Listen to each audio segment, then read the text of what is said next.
look through there and see? Can you see how much space is opened up? Can you see how they've knocked stuff back? The ground here, the grass, has been beat down. Just like my little buckeye here, treading heavily in here. Hi, baby.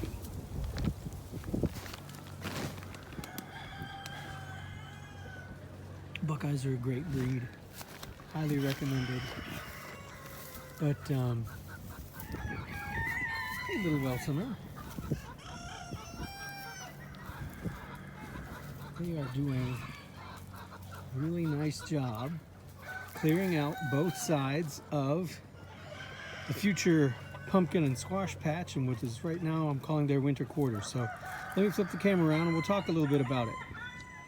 Hey everybody, it's Ben Capozzi with Broad Shoulders Farm in Southern Virginia, USDA Grow Zone 7A, I think we are. It's Friday, February 5th. Fridays are really busy days, but I wanted to record a video for you guys and update a little bit about winter quarters, which is where the birds are. The last time we talked about this was on the day after Christmas, December 26th. So here we are, what, 5, almost 6 weeks out from there, I think, maybe a little longer. But I'll flip the camera around and I'll show you folks what I've been up to, and what, more importantly, what the chickens have been up to. They have really been doing a great job. I'm very proud of them. So I'll flip the camera around and I'll give you an update on what's what. So there they are. This is my main laying flock. Everybody in here is at least 2 years old, and a lot of them are going to be 3 next month. There may be a couple youngins in here, but for the most part, these are my main laying flocks. And of course, there's roosters in here with them too. Hi, 11. How you doing, baby? Oh goodness. Hi. Hello. So there's roosters in here like Ajax and Pepe. Hey guy. And Rufus and Beta are in here somewhere. My 2 big black Americana roos. There's Fletcher. There's Chow. Anyhow, this big area, as I talked about in the last video, it's about 110, 115 by 40. And it's going to be, hopefully this summer, the pumpkin and melons patch. Hamburger. What are you doing out there? Yeah, I bet you want back in. You're gonna have to wait till after the video and I'll take care of you. And there's Boudreaux. Yeah, Boudreaux's not 3 years old. He's almost 2, I'd say. But anyhow, yeah, so this area is winter quarters. It's where the birds, there's Rufus. It's where my main laying flocks go for the winter, the coldest months, January and February.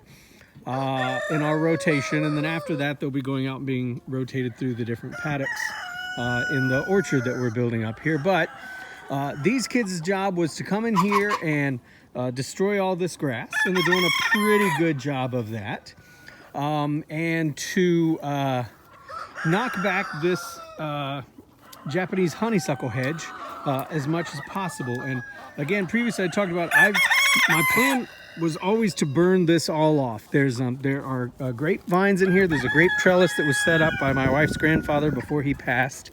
And now they haven't been touched in, gosh, we're approaching 30 years now. So the Japanese honeysuckle has just grown up all over everything. There's some volunteer pecan and black walnut trees in here. And as I have been clearing things off the farm, I'd been throwing them over here, all kinds of brush, things that I didn't think I needed. And my plan was and still is to just burn all of this off, because I think that's going to be the only way to destroy both the seeds that have been dropped by the Japanese honeysuckle over the decades, and also really damage the roots. Though, check this out. The kids, hi ladies, in their dust bathing, doing their daily ablutions, doing their hygiene regimen, have really done a nice job of exposing these. Like, I'm going to come in here. One day I'll probably keep them in longer in the morning and come in here with my chainsaw and just cut it all at the base level, which is great because as spring comes, they will start to put up fresh growth. And I may leave the kids in here honestly through March. I'm not 100% sure, but we'll see, what it looks like. But as the new growth starts at the ground from these shoots, the roots that I get cut, the chickens can gnaw on that and maybe exhaust the honeysuckle vines. But if I'm going to burn it all, they don't really need to. But they've done a great job clear. Like, I can walk in here now. I'm just in jeans and a hoodie, so I don't want to get caught on all the brambles that are in here. Wild blackberry or raspberry runs rampant on the farm. But it's much, if you go back and look at the previous video, ow, my head. Oh God. I certainly couldn't walk in here. And I can actually, if I really wanted to brute force my way, I could go through there probably another 20 feet.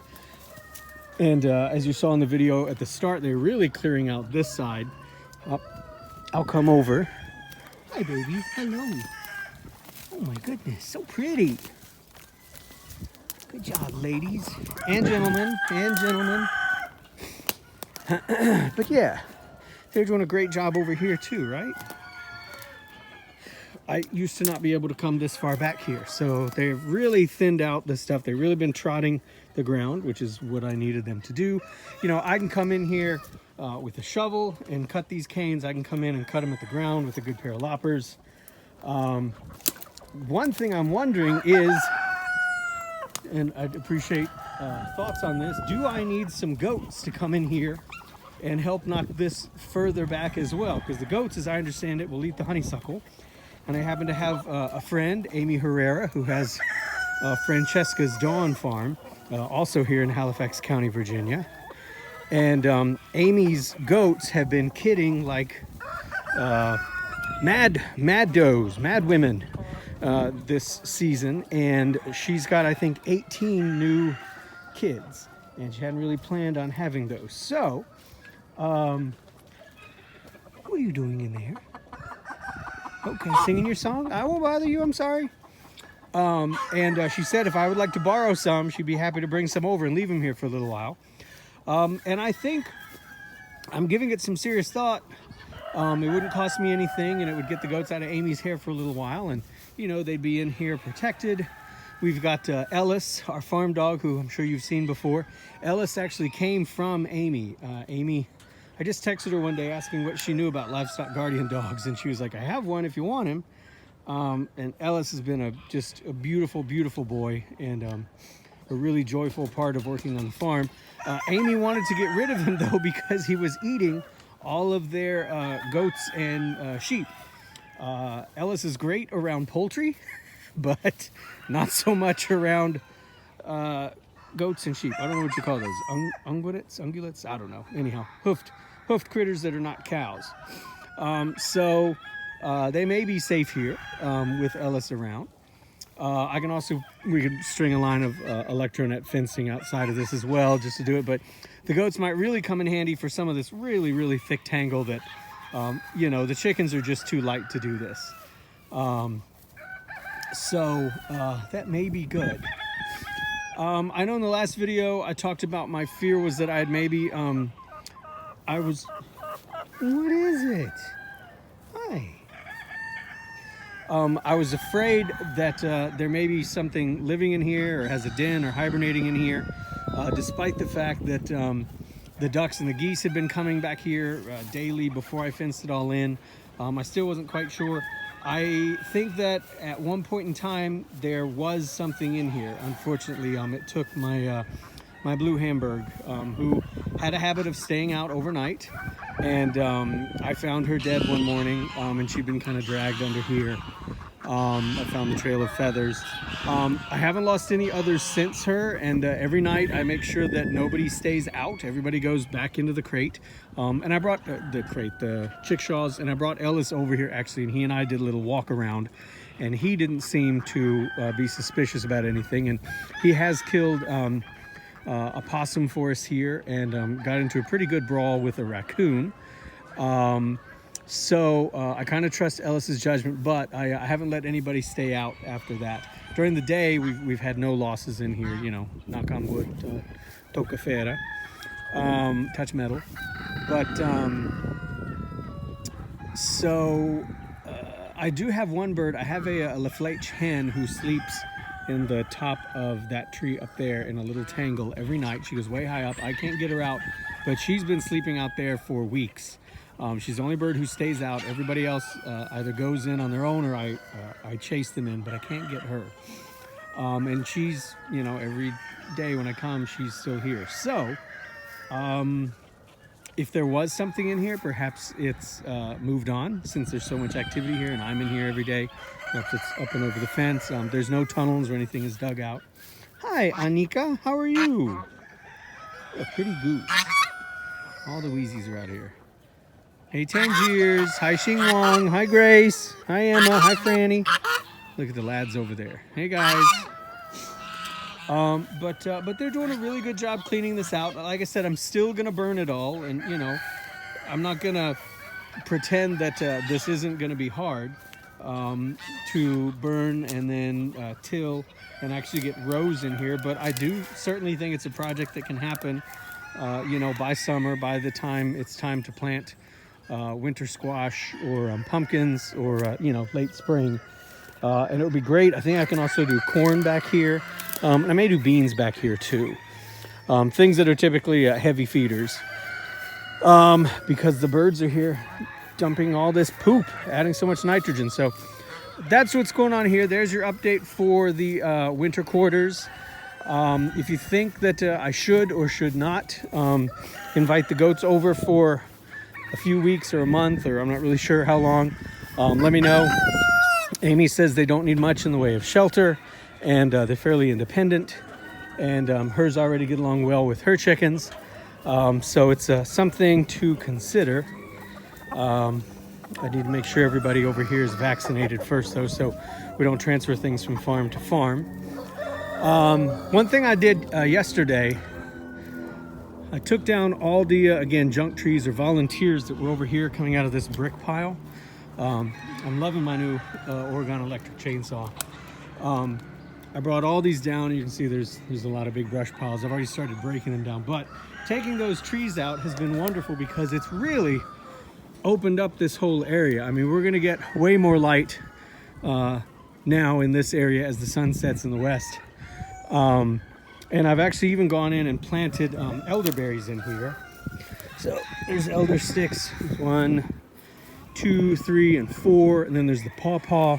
I just planted a pawpaw on the outside, and I'm going to come in later today and add a few more elderberry sticks. The last video before this was on propagating elderberry from cuttings. Now's a great time to do it. It is super, super simple. Highly recommended about that crop. Check out that video. So yeah, the longer I'm here, the more ideas I have for how I'm going to do this. I really think I'm going to build some sort of shed or barn structure over here. Maybe 30 feet wide or something, kind of going from here to there, that I can put in the rototiller that I borrowed from my father-in-law, a lot more of my tools, because right now the one little tool shed I have is just too small. I wind up carrying around a lot of stuff in the back of my car, which is not great. And I'd like to even set up, maybe put my breeding pens in here, because this is the year that I want to start doing some controlled, some planned breeding of my birds before too many of them age out. So anyhow, that's what's going on here. I hope you found it interesting. Questions, comments, concerns, helpful critique, always welcome. And you can always follow me at Broad Shoulders Farm on Instagram and Facebook. And if you're local, come see me at the farmers market in downtown South Boston this weekend. I've already been baking a bunch of muffins this morning, and I've got the bread dough proofing, and I'll do up more loaves tonight, and I'll be there tomorrow from 9 to noon in downtown South Boston, Virginia. Wherever you are, I hope that you are well and healthy. Please stay that way, and y'all take care. All right, talk to you later. Bye-bye.